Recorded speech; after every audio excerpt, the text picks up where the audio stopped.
I was a guest on a podcast the other day and really enjoyed talking to this gentleman. His name is Matt Napo from Mind Dog TV. So shout out to Matt.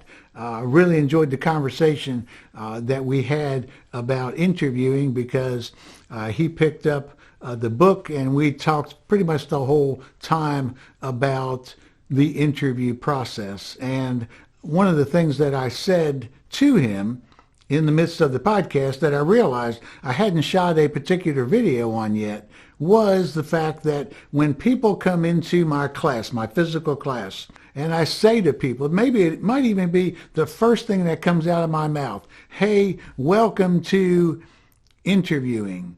You should have had this material when you were in high school. Yet some people are now coming into my class having been in business 10, 20, 30, 40 years. And now you got to interview and you're doing this for the first time. You should have had this a long time ago. But I'm glad that you're here. For those of you who have interviewed, if you have interviewed a number of times and for the most part been unsuccessful, so your track record's not all that great, my guess is that you have determined you're not a good interviewee, which may be while you're here in the class. My comment to you or my response to you is you may not be good as an interviewee.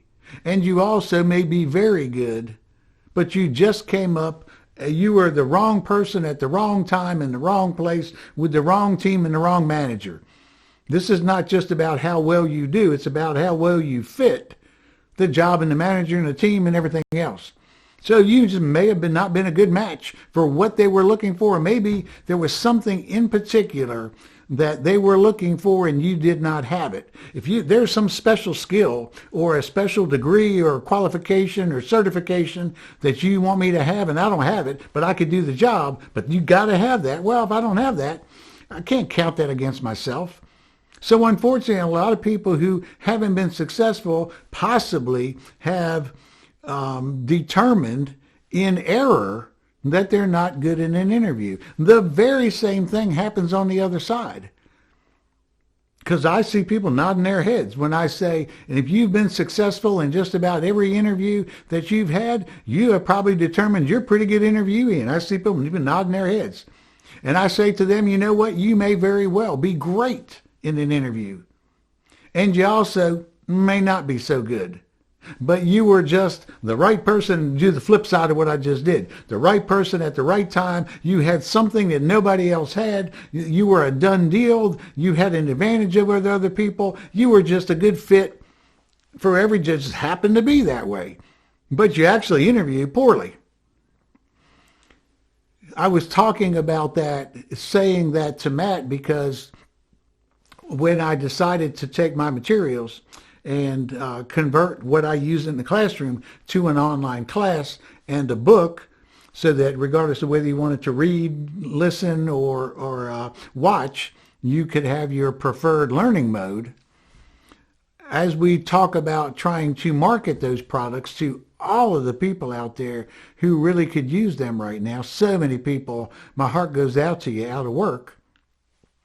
I said, well, a lot of people I would imagine are going to say to themselves, well, shoot, Craig, I mean, that's great that you got those materials and everything, but, you know, I'm pretty good in interview and I've got every job. I know how to interview already. And my promise at the end of every one of my classes was, or at the beginning of the class was, I promise you that whatever level you come into this class with, you will exit having learned some really key important things that are going to help you down the road in your next performance such that it is the best performance you have ever done. And at the end of the class, I say, how many people did I disappoint? And I have never gotten anybody say, yep, I didn't learn a thing. I knew it all. So that's just my message to you that, you know, people use the online course and the book as resources. You know, some things you may be doing great, but there may be other points that you could learn that would really help you down the road. To me, interviewing is a matter of picking up a little bit of something here, a little bit of something here, a little bit of something here, through the years if you've done that. Now, if you're brand new, I got everything you need in one place. But some of you have probably already learned some of that, so you'll see my materials and go, well, that chapter I don't need to read, but that one, maybe I need to read. I've never heard about that. And so I wish you well. But if you're saying to yourself, I already know how to interview. Remember, competition is going to be greater now than ever before because there's so many people out of work. You got to up your game. And so my question to you is, what are you going to do to up your game? Let me help you out. Okay? Check out my materials. I guarantee you will find something pivotally instrumental. Try to use a big word there. I probably shouldn't have done that.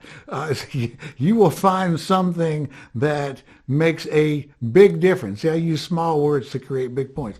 You will find something that will make a prominent change in your interview performance for the better. Till next time. See ya.